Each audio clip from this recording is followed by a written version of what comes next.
usted el primer contacto con Andrés Manuel López Obrador o su equipo y cómo es que usted decide sumarse a la causa del abanderado de la coalición Juntos Haremos Historia? A ver, primero tendría que decir que pues, no soy funcionario público, como es de conocimiento público. Me removieron de manera ilegal del cargo que había sido asignado por el Senado de la República, y eso pues genera pues, que soy en este momento un académico, pues, un consultor, y que pues, en ejercicio de mis derechos político-electorales pues puedo generar acciones para que se cumplan los principios en los que yo creo firmemente, que tiene que ver con los valores de la democracia. En un segundo punto, diría que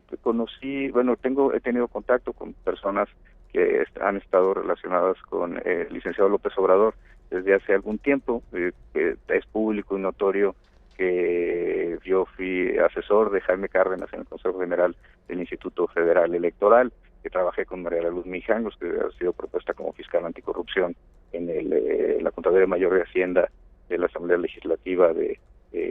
hoy Ciudad de México, que incluso pues, trabajé muy de cerca de Gonzalo Moctezuma Barragán, hermano de Esteban Moctezuma, que es uno de los candidatos, de las personas propuestas para la Secretaría de Educación Pública por parte del Liceo López Obrador, y bueno, tengo, como se ha hecho público, pues, también relación con Olga Sánchez Cordero y con Marcelo Ebrard.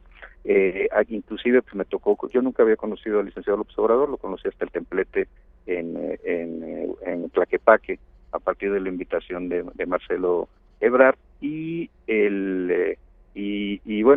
porque incluso cuando él fue presidente de Morena,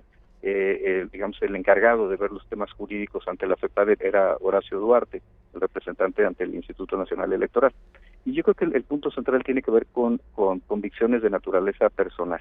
Creo que estamos viviendo un proceso particularmente grave de debilitamiento de las instituciones del Estado mexicano.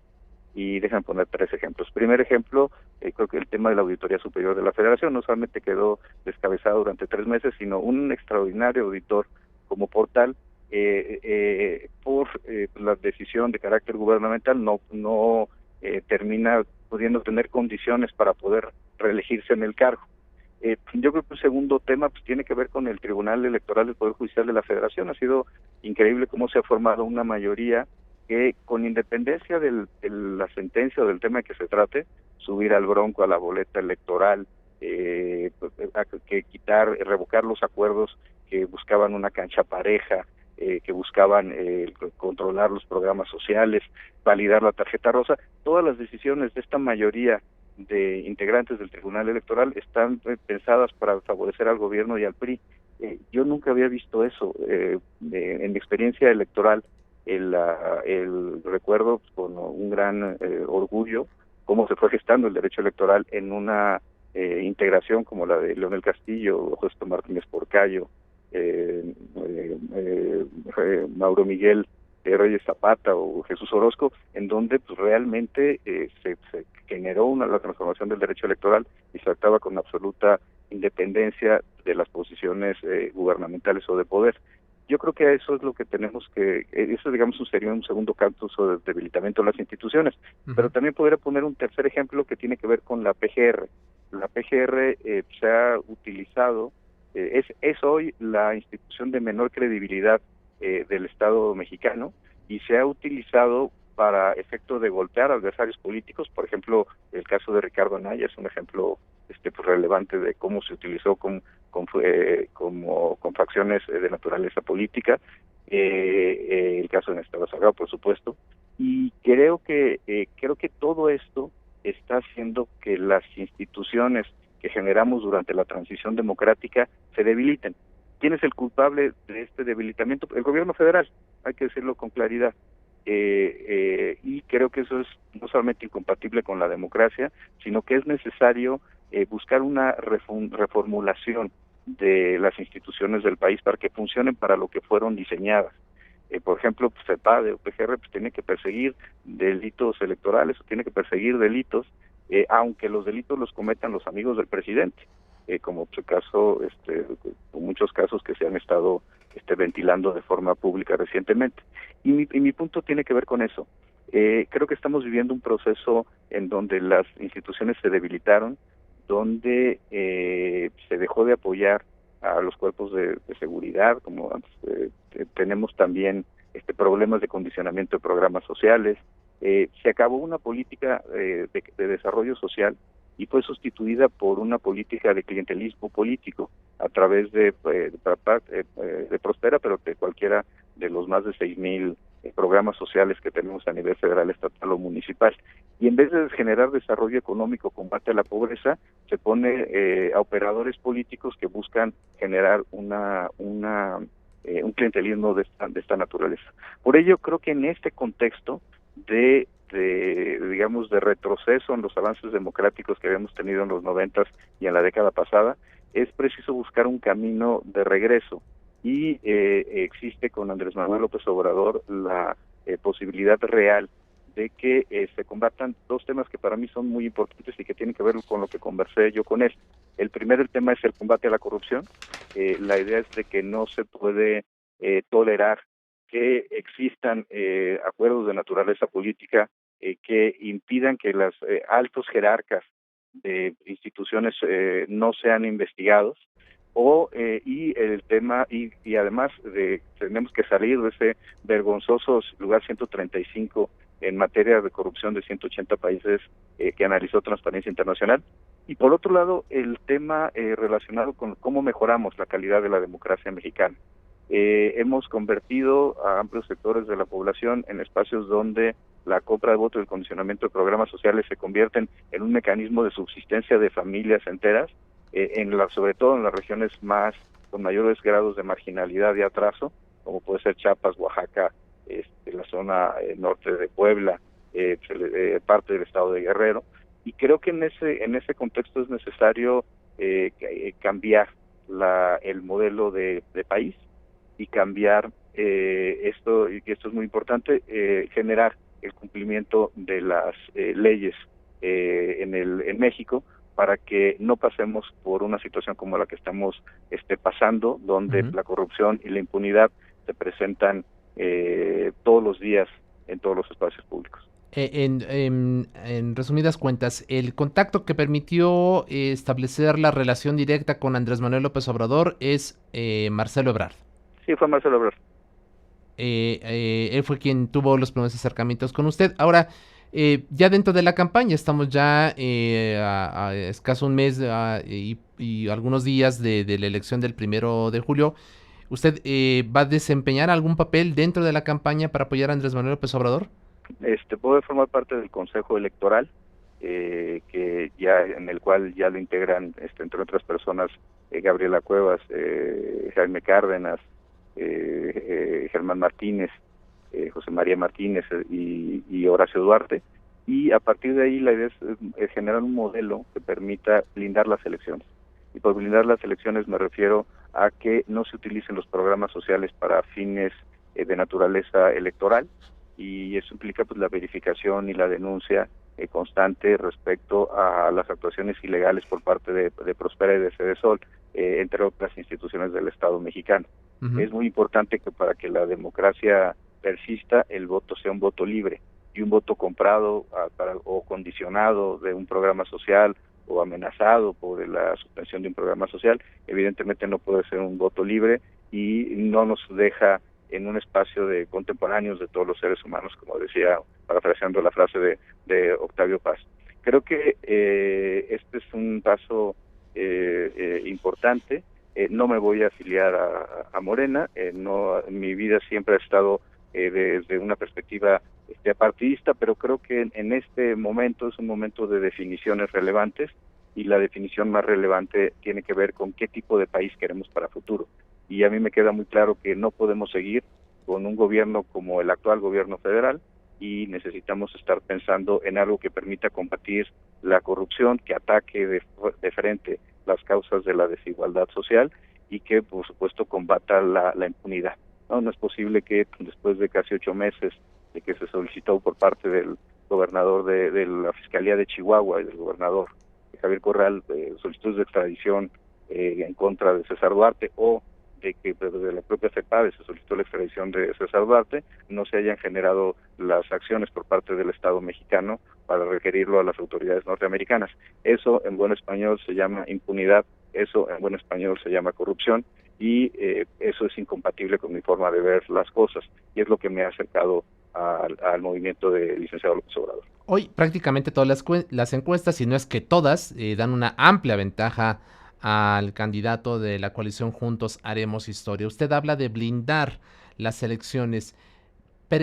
¿Hay el riesgo de que a través del uso de la maquinaria del Estado, del PRI en los estados especialmente, se pudiese coaccionar de tal forma la voluntad popular que se emitirá en las urnas el próximo 1 de julio al grado de poner en riesgo lo que hoy parece casi evidente, es A el ver, triunfo de López Obrador? yo creo que hay que ser siempre muy cautos, ¿Mm? tomar todas las prevenciones para que ese tipo de conductas no se presenten, y ante los intereses de una clase política corrupta que ha desestabilizado casi todas las instituciones del Estado mexicano, creo que es importante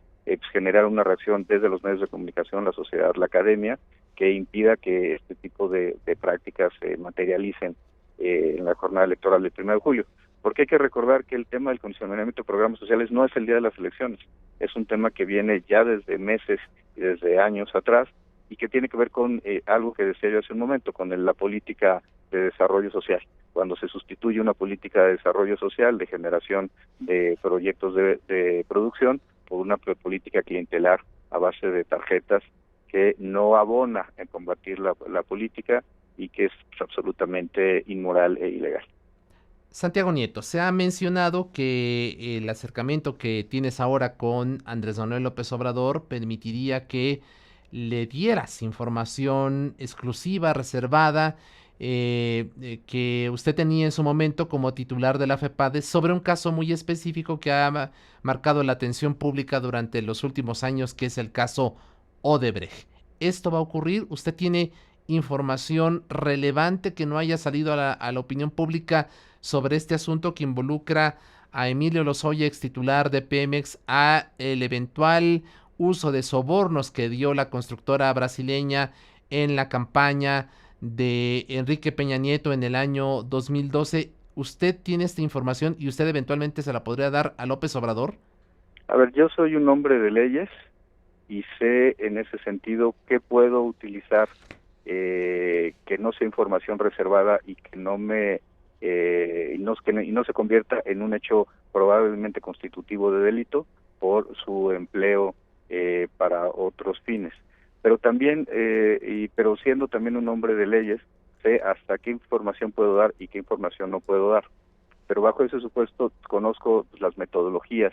de trabajo respecto al financiamiento ilícito en las campañas electorales que se han dado, pues, no solamente por el caso de Odebrecht, que ha sido un tema de impacto regional, sino de muchos modelos que se utilizaron para generar empresas fantasmas en las elecciones de Veracruz, de Quintana Roo, de Chihuahua en 2016, en el propio Estado de México en 2017, y ese tipo, digamos, de un modelo que permita la defensa de la libertad del sufragio es algo que se puede utilizar de cualquier perspectiva lícita. Entonces, en síntesis, utilizaré la información que tengo que jurídicamente sea posible utilizar, porque soy un hombre que respeto las leyes, y eso siempre ha sido mi principal bandera. ¿Hay elementos como para considerar que efectivamente esos recursos, esos millones de dólares que Odebrecht ofreció a Emilio Lozoya en el año 2012 pudieron haber llegado a la campaña de Enrique Peña Nieto? Fueron pues depósitos que, de acuerdo con lo que ha planteado, eso se encuentra pues, en las declaraciones públicas de los expedientes en Brasil y en Nueva York, entre otros Marcelo Odebrecht, hablan de pues, depósitos entre 2009 y 2016. Se habla pues, de de 16 millones detectados, pero hay posibilidad de que otras transferencias detectadas hayan tenido mayor flujo de recursos. Yo creo que lo importante es claro, Mexicanos contra la Corrupción, Quinto Elemento, las propias declaraciones que se han hecho públicas por parte de varios involucrados en el hecho, pues dan cuenta de todo este proceso y toda esta maquinación, que es muy similar pues, a la que se presentó en casi todos los países de América Latina, donde Odebrecht generó contrataciones a partir del ejercicio público. Esto sucedió pues, en Ecuador, sucedió en Perú, sucedió en Venezuela, sucedió en Colombia, sucedió en El Salvador, Brasil, y pues, digamos, el mismo procedimiento. Ahora, lo que yo plantearía en este tema en particular es que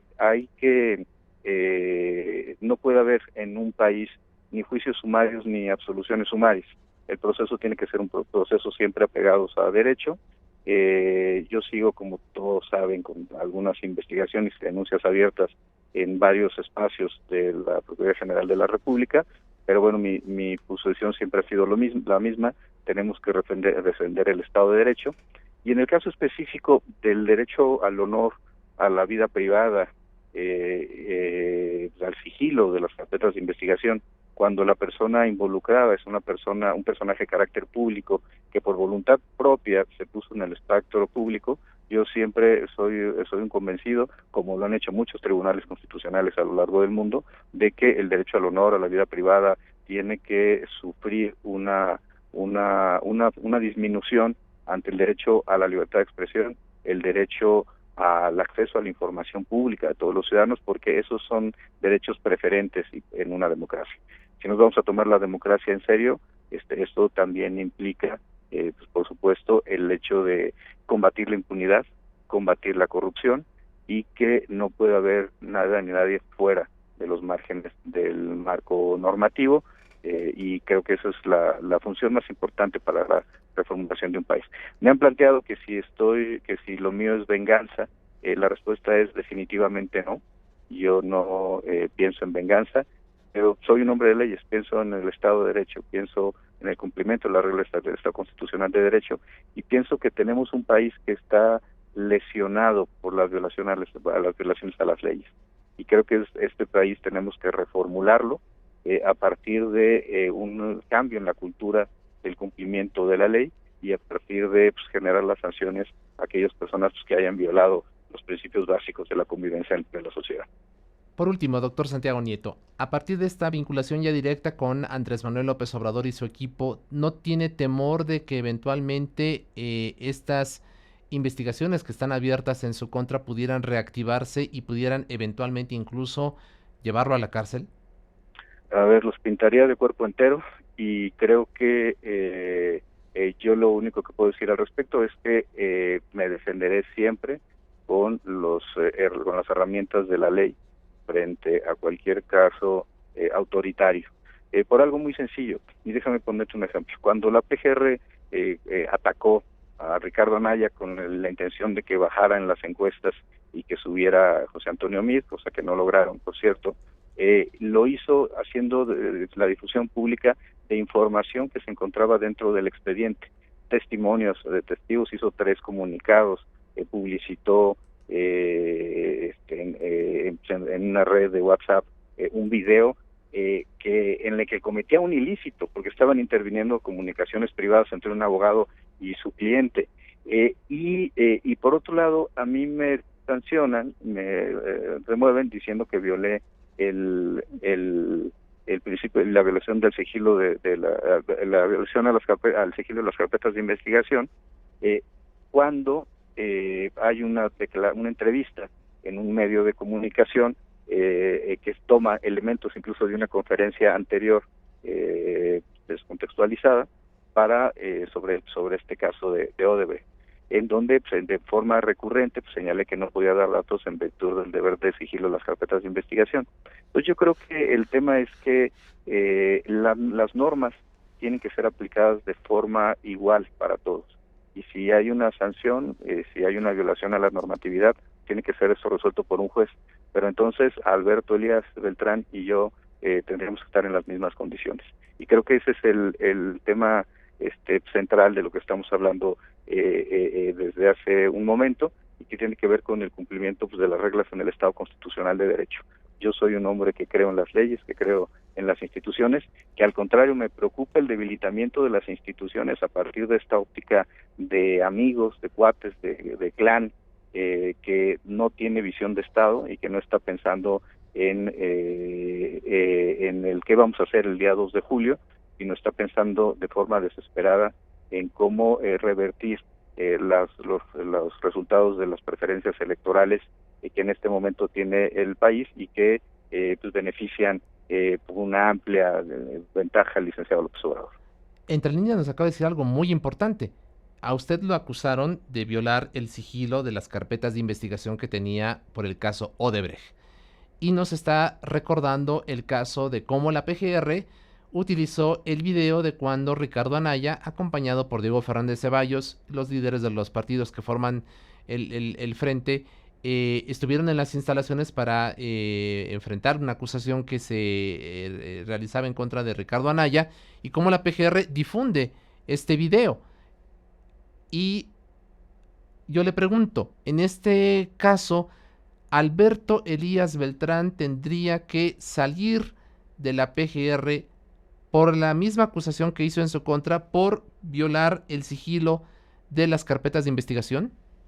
Bueno, yo creo que eso es una decisión que en todo caso alguna autoridad tendría que tomar. Algo que no ha quedado claro todavía de Alberto Elías es si cumple con los requisitos para ser Procurador General de la República en razón de su cédula. Creo que eso es un tema que se tiene que aclarar, pero yo insisto en que mi posición no es una posición de venganza, sino de Estado de Derecho, de cumplimiento de las reglas, y pues bajo ninguna circunstancia le deseo el mal a nadie. Lo único que deseo es que el país funcione en términos del cumplimiento de las reglas, que las reglas se les apliquen por igual a todas las personas. Esa es la base de un sistema democrático y pues desde mi punto de vista es que no busco venganza, nunca lo haría, no busco bajo ninguna circunstancia algún tema de rencor. Al contrario, yo creo que tenemos que ser lo suficientemente maduros todos para que pensar que el 1 de julio, cuando pase la jornada electoral, necesitamos generar un proceso de reconciliación nacional, un proceso en el que el gobierno federal no está ayudando, en que la campaña del PRI no está ayudando, porque está buscando pues, la polarización